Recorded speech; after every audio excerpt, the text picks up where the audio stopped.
Nyoman Suwirni Asih 47 tahun yang beralamat di Desa Sangketan, Kecamatan Penebel, Kabupaten Tabanan harus meregang nyawa ketika malam pengerupukan karena dianiaya oleh suaminya Wayan Nuade, 48 tahun yang merupakan ODGJ. Kasihhumas Polres Tabanan AKP Nyoman Subagia Kamis 23 Maret ketika dikonfirmasi menyebutkan korban meninggal karena mengalami penganiayaan yang dilakukan oleh pelaku yang tidak lain adalah suaminya sendiri. Diduga pelaku membenturkan korban ke dinding dan memukul korban menggunakan botol bir kosong pada malam pengerupukan sekitar pukul 22 WITA.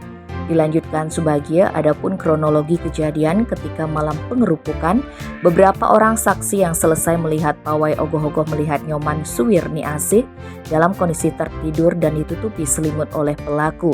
Namun beberapa saksi dikatakan Subagia mengaku melihat tubuh Suwirni Asih penuh dengan luka lebam.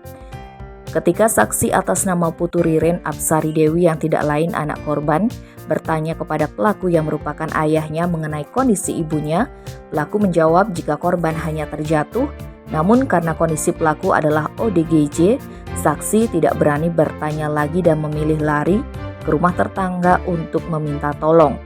Setelah sampai di rumah tetangga, saksi bersama dengan masyarakat kemudian melaporkan kejadian tersebut ke Polsek Penebel.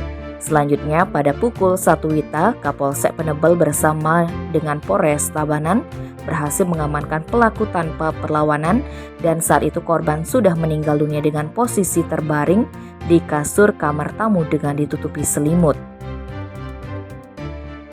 Tim Bali Express melaporkan.